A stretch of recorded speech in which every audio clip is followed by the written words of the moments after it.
नमस्कार दोस्तों, बहुत-बहुत स्वागत है आप सबका मेरे YouTube channel best crime stories Hindi में। बात है 23 जून 2018 की। दिन के लगभग 1 बजे दिल्ली के मशहूर कैंट मेट्रो स्टेशन के नजदीक सड़क पर खून से लथपथ एक महिला की लाश मिलती है। जहां पर यह लाश मिली थी, वह आर्मी के कैंटोनमेंट एरिया के बहुत करीब था। ऐसे संवेदनशील इलाके में लाश मिलने से हड़कंप मच जाता है। तुरंत जांच पड़ताल शुरू की जाती है। शुरुआती कुछ घंटों तक तो लाश की पहचान नहीं हो पाती है, मगर जब लाश की पहचान होती है तो पूरे पुलिस विभाग में अफरा तफरी मच जाती है, क्योंकि मरने वाली महिला कोई मामूली महिला नहीं थी। ये एक बेहद ही हाई प्रोफाइल मामला था। पुलिस अब जल्द से जल्द कातिल और कत्ल की वजह तलाश में लग जाती है। और फिर पुलिस जांच में जो खुलासा होता है, उसे जानकर हर किसी के पैरों तले जमीन खिसक जाती है। तो आखिर मरने वाली महिला कौन थी? कातिल कौन था? कातिल कैसे पकड़ा जाता है? और सबसे इम्पोर्टेंट कि कत्ल की वजह क्या थी? चलिए जानते हैं सब कुछ इस वीडियो में। मगर अगर अभी तक हमारे चैनल को आपने सब्सक्राइब नहीं किया है तो चैनल को सब्सक्राइब कर लीजिए और बेल आइकन प्रेस कर दीजिए। चलिए अब कहानी शुरू करते हैं। जैसा कि वीडियो की शुरुआत में हमने बताया कि कैंट मेट्रो स्टेशन के नजदीक सड़क से गुजर रहे कुछ लोगों की नजर सड़क पर खून में डूबी मृत महिला की लाश पर पड़ती है। आनन फानन में पुलिस को फोन किया जाता है। खबर मिलते ही पुलिस भी वहां पहुंच जाती है और मामले की जांच पड़ताल शुरू कर देती है। पहली नजर में ऐसा लग रहा था कि महिला को किसी गाड़ी ने धक्का मार दिया है।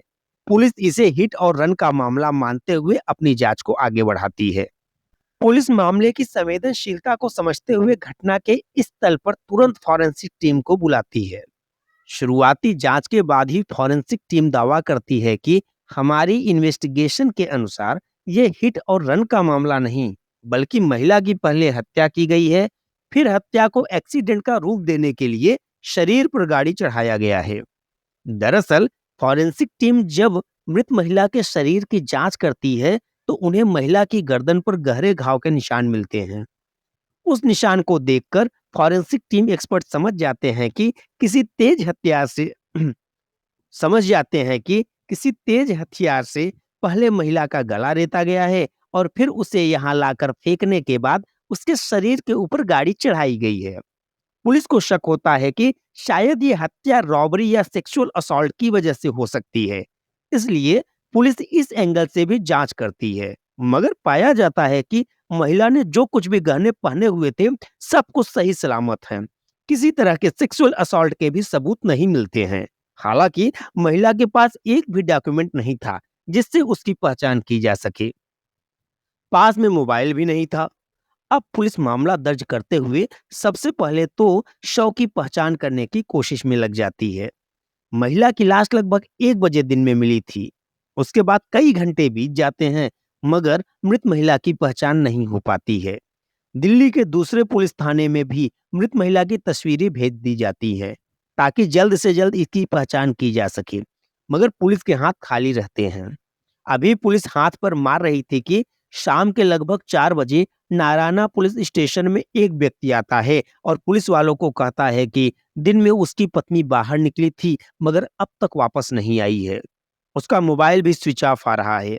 इस व्यक्ति की पूरी बात सुनकर पुलिस वाले उस मृत महिला की तस्वीर उस व्यक्ति को दिखाते हैं, जो तस्वीर बस थोड़ी देर पहले इस थाने में आई थी। उस तस्वीर को देखते ही पत्नी की गुमशुदगी की शिकायत लेकर आया हुआ व्यक्ति बहुत ज्यादा घबरा जाता है और कहता है, यही तो मेरी पत्नी है, इसी की शिकायत लेकर आया हूँ। व्यक्ति कोई मामूली इंसान नहीं था, बल्कि इंडियन आर्मी के मेजर अमित द्विवेदी थे। और जिस मृत महिला की पहचान फोटो के जरिए उन्होंने की थी, वह उनकी पत्नी थी, जिसका नाम शैलजा द्विवेदी था। शैलजा द्विवेदी मूल रूप से पंजाब के अमृतसर के रहने वाली थी। इनकी शादी कुछ वर्ष पहले ही अमित द्विवेदी से हुई थी। इनका एक 6 साल का बच्चा भी था। पहले शैलजा द्विवेदी अपने पति के साथ कहीं और रहती थी, मगर वहां से अमित द्विवेदी का ट्रांसफर हाल में ही दिल्ली में हुआ था। इसलिए अब ये सब दिल्ली में शिफ्ट हो गए थे। शैलजा दिखने में काफी खूबसूरत थी। उन्होंने कई मशहूर ब्यूटी कंपटीशन में भाग लिया था और कई ब्यूटी कंपटीशन इन्होंने जीते भी थे। शैलजा ने मॉडलिंग की दुनिया में भी हाथ आजमाया था। लाश की पहचान मेजर की वाइफ शैलजा द्विवेदी के रूप में होने की वजह से यह मामला बेहद ही हाई प्रोफाइल होता जाता है। दिल्ली पुलिस के कई आला अधिकारी इस मामले की जांच पड़ताल में लग जाते हैं और जल्द से जल्द हत्या की वजह और हत्यारे की तलाश में लग जाते हैं। पूछताछ का सिलसिला सबसे पहले शैलजा द्विवेदी के पति मेजर अमित द्विवेदी से ही होती है। अमित द्विवेदी बताते हैं कि कुछ हफ्ते पहले उनकी वाइफ शैलजा द्विवेदी का एक छोटा सा एक्सीडेंट हुआ था, जिसमें उनके पैर में चोट लगी थी। पैर में लगातार दर्द रहने की वजह से वो अपना इलाज करवाने दिल्ली के आर्मी अस्पताल में जाती थी, जहां से उन्हें कुछ हफ्ते फिजियोथेरेपी कराने की सलाह दी गई थी। अमित द्विवेदी आगे बताते हैं कि शैलजा पिछले कुछ दिनों से लगातार यहाँ इलाज के लिए आ रही थी। रोज की तरह आज भी फिजियोथेरेपी कराने निकले थी, लेकिन बहुत देर तक जब वापस नहीं आई तो अमित द्विवेदी ने शैलजा के नंबर पर फोन किया, मगर वो फोन स्विच ऑफ आता है। अमित द्विवेदी शैलजा के नंबर पर फोन करते हैं, मगर वो स्विच ऑफ आता है। फिर अमित द्विवेदी अपने स्तर से शैलजा के दोस्तों रिश्तेदारों को फोन करते हैं, मगर कहीं से भी शैलजा का अता पता नहीं चलता है। इसी के बाद अमित द्विवेदी भागते हुए नारायणा पुलिस स्टेशन आते हैं, जहां वो फोटो के जरिए अपनी पत्नी की पहचान करते हैं। पुलिस वाले मेजर अमित द्विवेदी से पूछते हैं कि क्या आपको किसी पर शक है? तो इस पर अमित द्विवेदी जिस शख्स का नाम लेते हैं, उसे सुनकर हर कोई चौंक जाता है। अमित द्विवेदी किसी और का नहीं, बल्कि इंडियन आर्मी के ही एक और मेजर का नाम लेते हुए कहते हैं कि उसी ने शैलजा की हत्या की होगी, क्योंकि वो काफी समय से शैलजा को परेशान कर रहा था। मेजर अमित द्विवेदी ने जिस पर अपनी पत्नी की हत्या का शक जताया था, उसका नाम था मेजर निखिल रॉय हांडा। अब सबसे पहले पुलिस मेजर निखिल रॉय हांडा के बारे में जानकारी निकलवाती है, तो पता चलता है कि मेजर निखिल रॉय हांडा की पोस्टिंग तो मेरठ के कैंप में है। जांच आगे बढ़ाते हुए पुलिस सबसे पहले मेजर निखिल हांडा की लोकेशन हिस्ट्री और कॉल हिस्ट्री से भी पता चलता है कि जिस समय सड़क दुर्घटना में शैलजा द्विवेदी की लाश मिली थी, उससे कुछ देर पहले शैलजा और मेजर निखिल हांडा का लोकेशन एक ही था। इसके अलावा इसी दिन यानी 23 जून 2018 को सुबह 10 बजे से 12 बजे के बीच इन दोनों की कई बार फोन पर बात भी हुई थी। इन सब खुलासे के बाद पुलिस की टीम मेजर निखिल हांडा की तलाश में लग जाती है, मगर कहीं भी उसका पता नहीं चलता है। इसके बाद अगले दिन यानी 24 जून 2018 की सुबह दिल्ली पुलिस के कुछ काबिल ऑफिसर्स के नेतृत्व में 6 टीमें बनाई जाती हैं और उनसे जल्द से जल्द मेजर निखिल हांडा को पकड़ने के लिए कहा जाता है। अब पुलिस की टीम मेरठ के लिए निकल जाती है। इधर पुलिस की जांच पड़ताल में खुलासा होता है कि मेजर हांडा के पास एक और मोबाइल है, जिसका नंबर बस चंद लोगों के पास है। अब पुलिस वाले इसी दूसरे नंबर को ट्रेस करते हुए मेरठ के आर्मी बेस कैंप में पहुंच जाते हैं।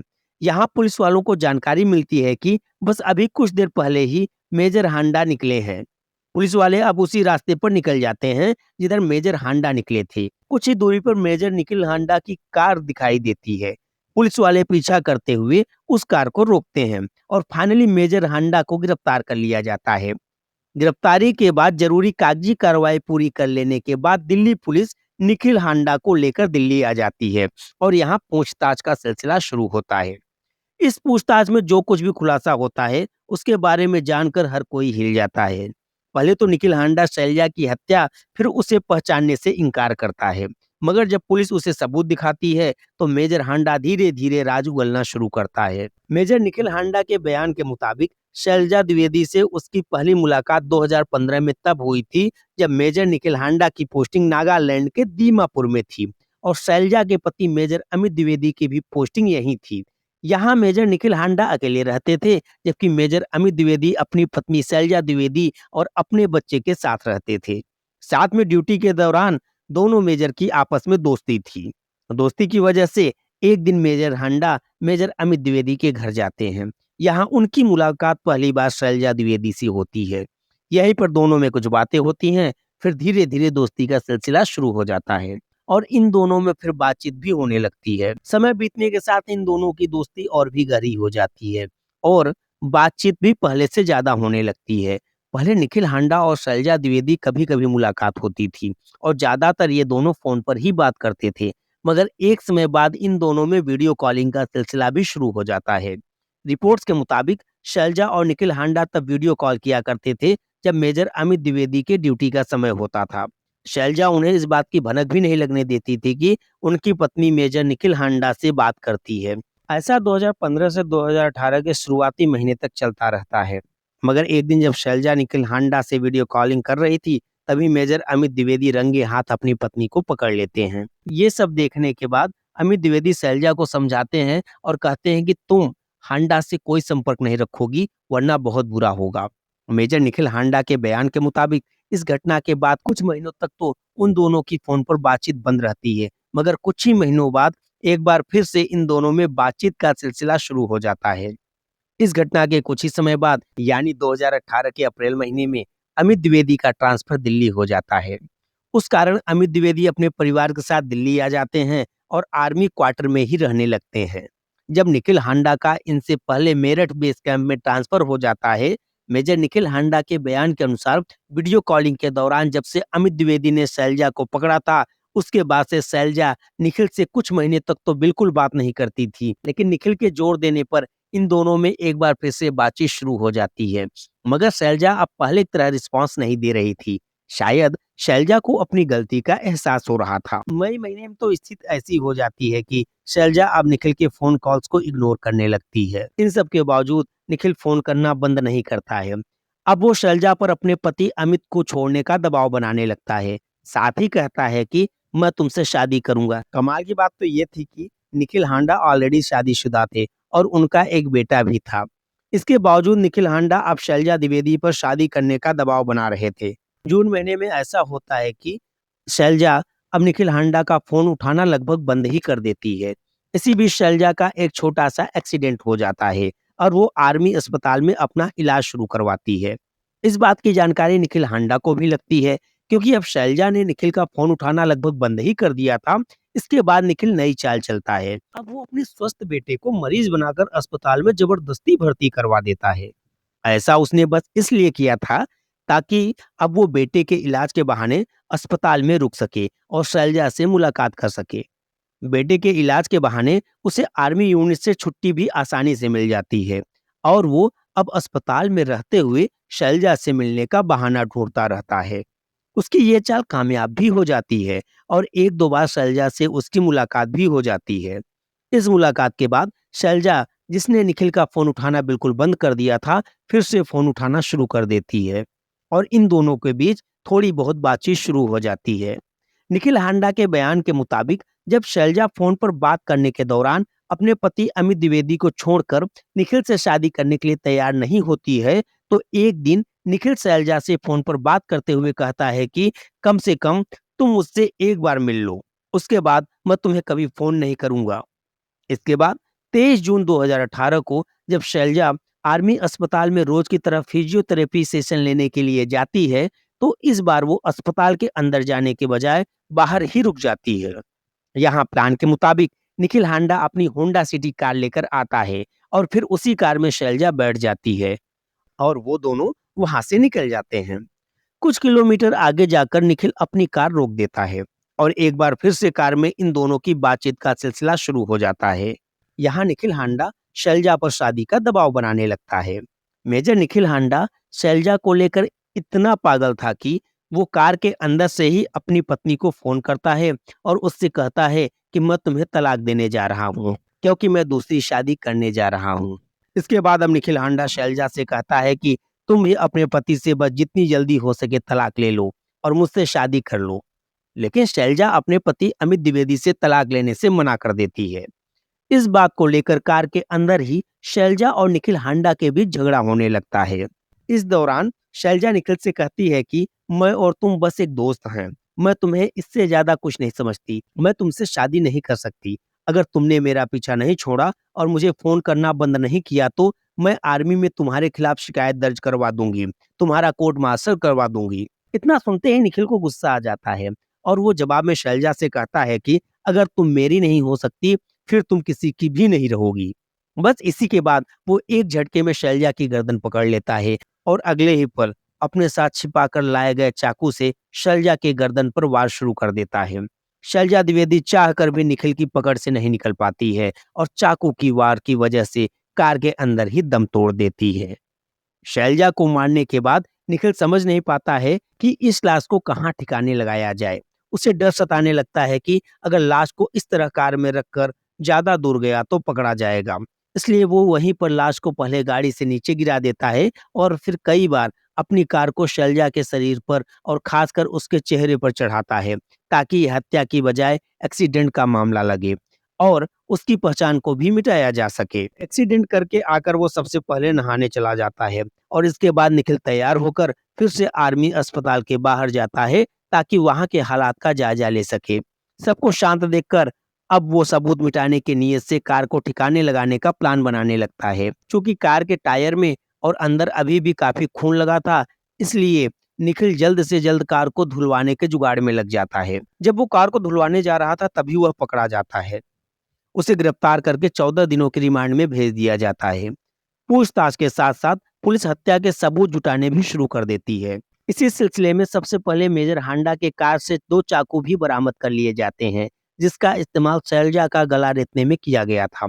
इसके अलावा पुलिस शैलजा और निखिल हांडा के कॉल रिकॉर्ड्स भी निकलवाती है, जिससे पता चलता है कि सिर्फ 6 महीनों में निखिल हांडा ने शैलजा द्विवेदी को 3352 टाइम्स कॉल किया था। इस दौरान इन दोनों में कई बार काफी लंबी बातचीत भी हुई थी। इतना ही नहीं, जिस दिन निखिल हांडा ने शैलजा की हत्या की थी, उस दिन वो शैलजा को सुबह 10 बजे से लगातार फोन कर रहा था और उसने आखिरी कॉल 12 बजे किया था। जांच पड़ताल के दौरान पुलिस कई दिनों की अथक प्रयास के बाद शैलजा का फोन एक कचड़े के ढेर से बरामद कर लेती है, जिसे निखिल ने शैलजा की हत्या करने के बाद चुरा कर फेंक दिया था। निखिल इस हत्या को आवेश में आकर अचानक से कर दिया था, मगर पुलिस जब निखिल हांडा के फोन को कब्जे में लेकर जांच पड़ताल शुरू करती है, तो पता चलता है कि निखिल हांडा ने इस हत्या वाली रात से ठीक पहले वाली रात इंटरनेट पर कई बार हाउ टू किल समवन लिखकर सर्च किया था। इसके अलावा उसने सबूत मिटाने के तरीकों के बारे में भी गूगल पर सर्च किया था। निखिल ने यूट्यूब पर भी हत्या करने के तरीकों से जुड़ी कई वीडियो देखी थी। इन सभी सबूतों से पता चलता है कि निखिल ने शैलजा की हत्या का प्लान पहले ही कर लिया था। शैलजा की नज़र में निखिल से उसकी मामूली दोस्ती थी, मगर निखिल हांडा इस दोस्ती को प्यार समझने लगता है। वैसे एक तरफ निखिल हांडा शैलजा से प्यार करने का दावा करता था, दूसरी तरफ पुलिस जांच पड़ताल करती है तो खुलासा होता है कि निखिल हांडा 2 मोबाइल फोन यूज करता था। एक मोबाइल में उसने अपने असली नाम और पहचान के साथ फेसबुक अकाउंट बनाया हुआ था, जबकि उसने दूसरा मोबाइल जो रखा हुआ था, उसका इस्तेमाल एक फर्जी फेसबुक आईडी चलाने के लिए करता था। उस आईडी में निखिल ने खुद को दिल्ली का एक बड़ा बिजनेसमैन बताया हुआ था और उस आईडी के जरिए लड़कियों को फंसाता था। यहाँ तक कि जिस दिन उसने शैलजा की हत्या की थी, उस समय तक भी वो 2 लड़कियों से लगातार संपर्क में था और हत्या वाली रात उसने काफ़ी देर तक लड़कियों से बात भी की थी। फिलहाल निखिल हांडा सलाखों के पीछे अपने किए की सजा भुगत रहा है। वैसे अब तक कोर्ट से कोई फैसला इस मामले में नहीं आया है और अब भी इस केस की सुनवाई चल रही है। तो वैसे दोस्तों, आपके अनुसार इस हत्या के लिए मेजर निखिल हांडा को क्या सजा मिलनी चाहिए, कमेंट बॉक्स में जरूर बताएं। आपको हमारी मेहनत पसंद आई हो तो इस वीडियो को लाइक करते हुए शेयर भी करें, ताकि बाकी लोग भी इस खौफनाक कहानी के बारे में जान सकें। अगर आपने अब तक चैनल को सब्सक्राइब नहीं किया तो सब्सक्राइब जरूर कर लें, क्योंकि इस तरह की कहानियां आपको सुनने को मिलती रहें। धन्यवाद। Bye bye. टाटा।